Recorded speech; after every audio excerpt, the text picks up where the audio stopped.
कहानी की शुरुआत होती है साल 1978 से।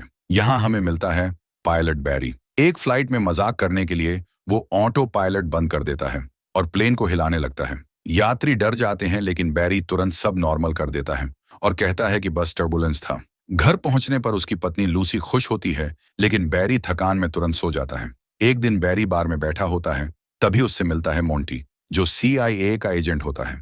उसे पता चलता है कि बैरी चोरी छिपे सिगार की तस्करी करता है। बैरी की उड़ान की स्किल देखकर मोंटी उसे गुप्त मिशन का ऑफर देता है। उसे एक तेज जेट दिखाया जाता है और बताया जाता है कि उसे सेंट्रल अमेरिका में सोवियत समर्थित लोगों पर नजर रखनी होगी। ये सब राज उसे अपनी पत्नी से भी छुपाना होगा। पहले बैरी सोचता है कि यह सही नहीं है, लेकिन फिर मान जाता है। टेस्ट फ्लाइट के दौरान उसे फिर से उड़ान का असली मजा मिलता है। घर आकर वो लूसी को कहता है कि अब उसने एयरलाइन की नौकरी छोड़ दी है और इंडिपेंडेंट एविएशन कंसल्टेंट्स नाम की प्राइवेट कंपनी ज्वाइन कर ली है। लूसी को शक होता है और दोनों में बहस हो जाती है। आखिरकार बैरी अपनी पुरानी नौकरी छोड़ देता है और CIA के लिए मिशन करने लगता है। उस समय कोल्ड वॉर चल रही होती है और CIA को सेंट्रल अमेरिका में सोवियत गतिविधियों की तस्वीरें चाहिए होती हैं। ये काम अब बैरी के हाथ में आता है। बैरी अब CIA का प्लेन उड़ाकर अलग अलग देशों के ऊपर से गुजरता है। उसे बहुत नीचे तक जाना पड़ता है ताकि साफ और डिटेल तस्वीरें खींच सके। कई बार विद्रोही उस पर गोलियां भी चला देते हैं, लेकिन बैरी इतना अच्छा पायलट होता है कि हर बार सही सलामत बच निकलता है। ये काम बहुत खतरनाक होता है, लेकिन बैरी को इसमें मजा आने लगता है। उसकी खींची हुई तस्वीरें इतनी बढ़िया होती हैं कि मोंटी को ऑफिस में हर समय तारीफ मिलती रहती है। एक दिन तो गोली उसके जहाज को भी लग जाती है और वो लगभग क्रैश हो जाता है, लेकिन बैरी तुरंत कंट्रोल बदलकर जहाज को सुरक्षित उतार देता है। इस नई नौकरी की वजह से अब वो घर पर भी ज्यादा समय बिता पाता है और लूसी के साथ खुशहाल जिंदगी जीने लगता है। धीरे धीरे उनके बच्चे भी हो जाते हैं, लेकिन एक बात बैरी अपनी फैमिली से छुपाए रखता है। वो हर बार घर लौटकर पुरानी एयरलाइन की यूनिफॉर्म पहनता है ताकि लूसी को शक न हो। समस्या ये थी कि CIA उसे ठीक से पैसा नहीं दे रही थी। मोंटी हर बार उसकी तारीफ करता, लेकिन जब बैरी पैसे की बात करता तो कहता, थोड़ा और इंतजार करो। कुछ समय बाद बैरी को एक नया मिशन मिलता है जिसे वो नाम देता है बैगमैन मिशन। इस बार उसे पनामा जाकर कर्नल नोरिएगा से पैकेज का लेन देन करना होता है, जो CIA को जानकारी बेचता है। इसी दौरान एक दिन बैरी को अपना प्लेन भरने के लिए कोलंबिया में उतरना पड़ता है। तभी कुछ लोग उसे घेर लेते हैं और गाड़ी में बिठाकर एक जगह ले जाते हैं। वहां बैरी की मुलाकात होती है मशहूर ड्रग लीडर पाब्लो एस्कोबार से। पाब्लो जान चुका होता है कि बैरी असली बिजनेसमैन नहीं है। वो बैरी को अपनी प्लांटेशन दिखाता है और उसे एक ऑफर देता है। अगर बैरी उनके लिए अवैध पाउडर की तस्करी करेगा तो उसे ढेर सारा पैसा मिलेगा। बैरी को यह ऑफर दिलचस्प लगता है, लेकिन तभी उसकी नजर पेड़ों में फंसे एक क्रैश हुए प्लेन पर पड़ती है।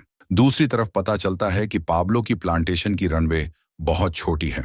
इसी वजह से कई पायलट मर चुके हैं। जब बैरी रनवे बड़ा करने की बात करता है तो पाब्लो मना कर देता है। वो कहता है, अगर तुझसे नहीं होगा तो जा सकता है। ये बात बैरी को अपनी उड़ान कला पर ताना लगती है और वो उसी रनवे पर काम करने के लिए मान जाता है। अब पाब्लो चाहता है कि बैरी सामान मियामी तक ले जाए, लेकिन बैरी को यह बेहद खतरनाक लगता है। इसलिए वो नया आइडिया देता है, सामान को सीधे लुइजियाना में ऊपर से गिरा दिया जाएगा। वहां उसके आदमी उसे उठा लेंगे। बैरी उन्हें सिखाता है कि पैकेज को कैसे पैक करना है ताकि गिरने पर टूटे नहीं। साथ ही वो उन्हें समझाता है कि ज्यादा सामान डालने से जहाज उड़ ही नहीं पाएगा। जब बैरी उड़ान भरने लगता है तो लोग जबरदस्ती उसके साथ एक गार्ड भेजना चाहते हैं। बैरी मना कर देता है और फिर से वजन का कारण समझाता है। जाते समय उसे एक क्रॉस दिया जाता है सुरक्षा के लिए, जिसे वो अपने जहाज के डैशबोर्ड पर टांग देता है। पाब्लो और उसके आदमी शर्त लगा लेते हैं कि बैरी जिंदा वापस आएगा या नहीं।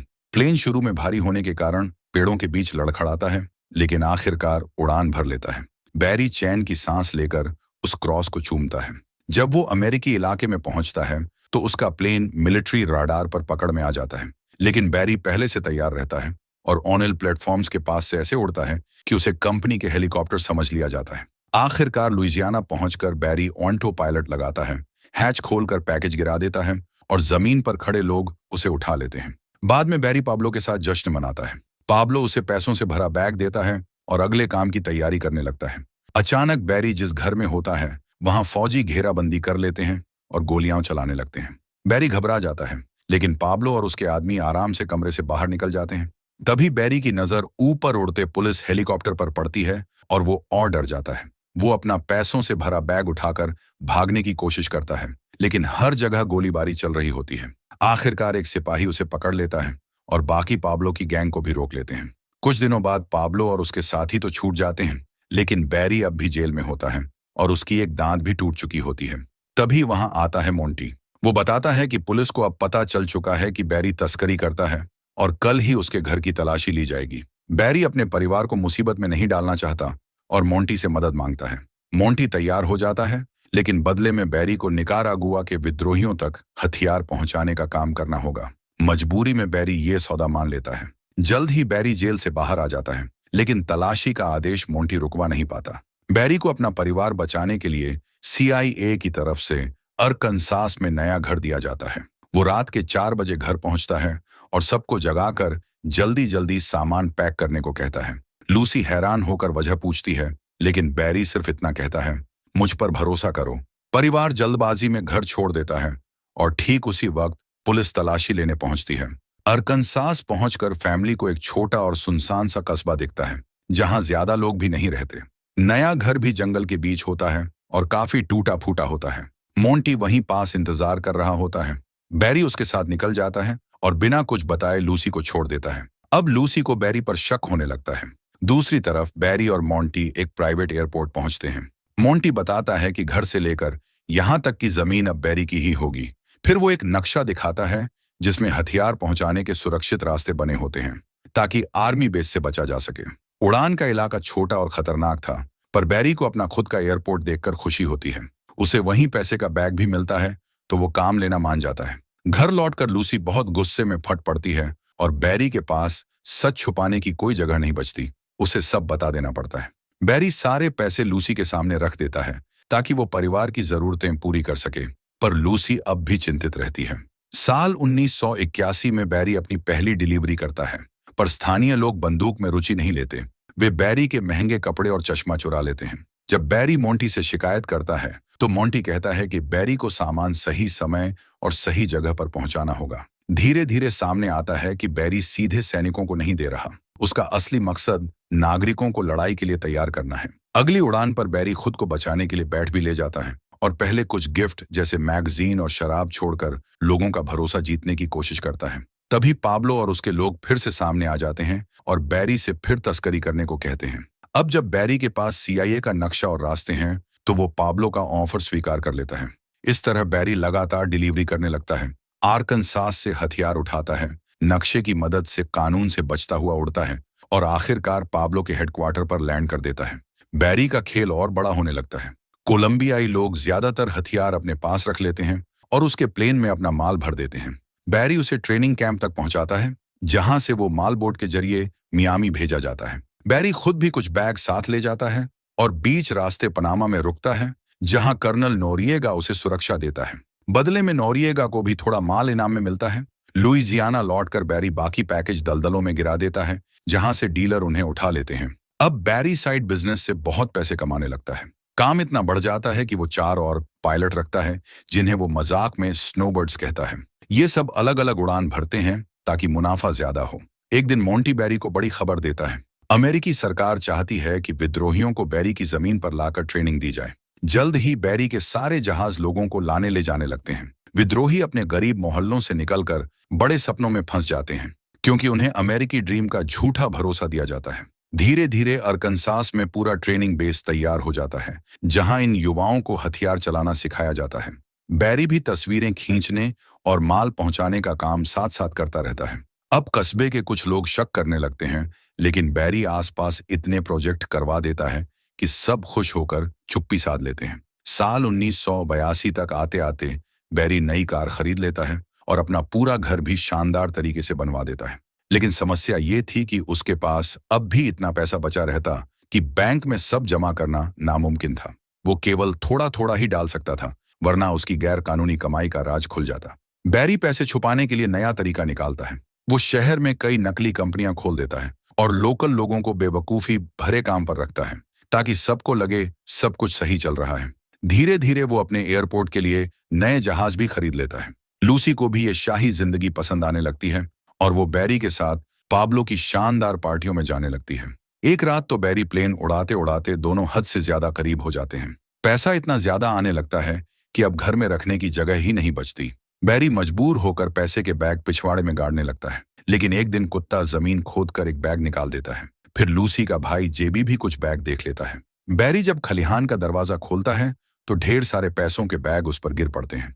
आखिरकार वो पैसा घोड़ों के चारे के बीच छुपा देता है। इसी दौरान जेबी नई कार और एक गर्लफ्रेंड लेकर घर आ जाता है जो नाबालिग लगती है। लूसी तुरंत उस लड़की को दूर कर देती है और बैरी गुस्से में जेबी को फिजूल खर्ची के लिए डांटता है। साल 1983 में बैरी और उसकी टीम थकान के बावजूद मिशन पर जाते हैं, लेकिन उस रात वापसी के दौरान उनकी गलती हो जाती है और सरकारी रडार उन्हें पकड़ लेता है।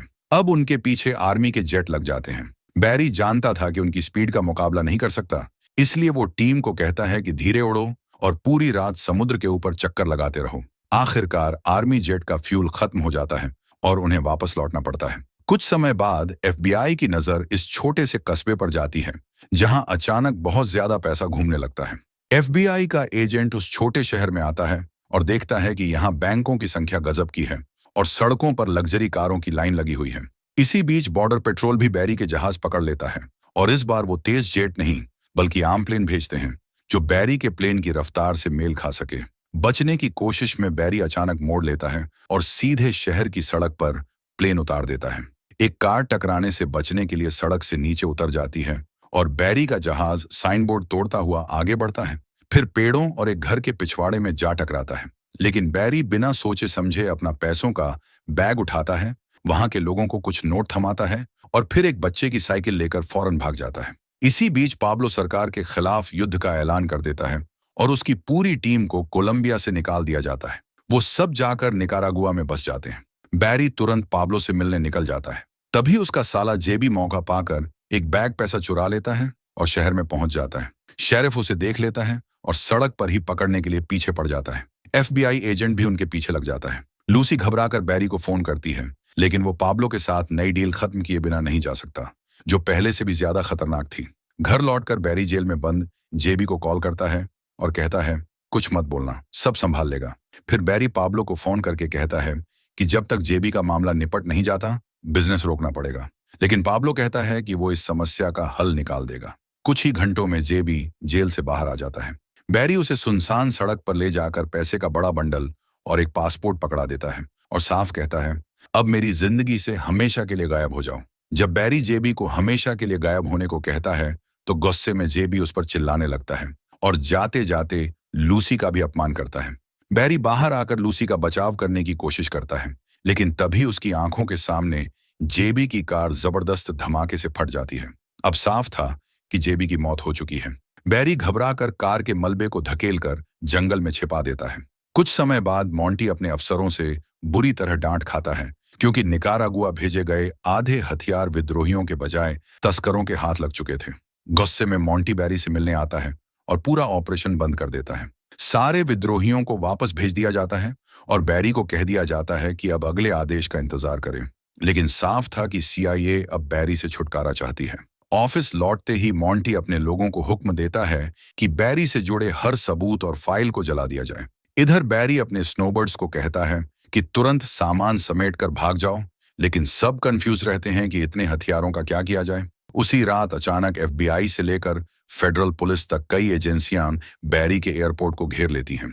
बैरी गिरफ्तार हो जाता है और एक फोन कॉल का हक मांगता है, लेकिन जब वो पाब्लो को कॉल करता है तो पता चलता है नंबर ही गायब है। कई अधिकारी बैरी को घेरे खड़े रहते हैं और उसे प्रोसिक्यूटर के सामने ले जाया जाता है।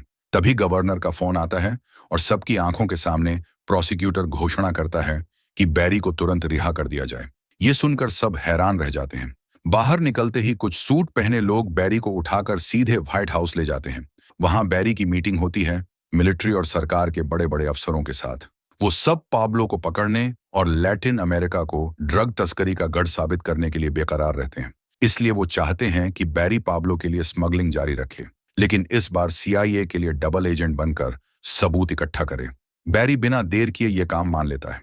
1984 में जब सरकार बैरी को नया प्लेन देती है और बताती है कि उसमें छुपे हुए कैमरे कहां-कहां लगे हैं, अब बैरी का काम बस तस्करी करते हुए तस्वीरें लेना था। बैरी को लगता है कि कैमरे बहुत ही साफ दिखाई दे रहे हैं और पकड़े जाने का डर है, लेकिन अब पीछे हटने का मतलब सीधा जेल था। दूसरी तरफ बैरी अपने एक स्नोबर्ड साथी के साथ नया प्लेन उड़ाकर तूफान के बीच से निकलते हुए निकारागुआ पहुंचता है।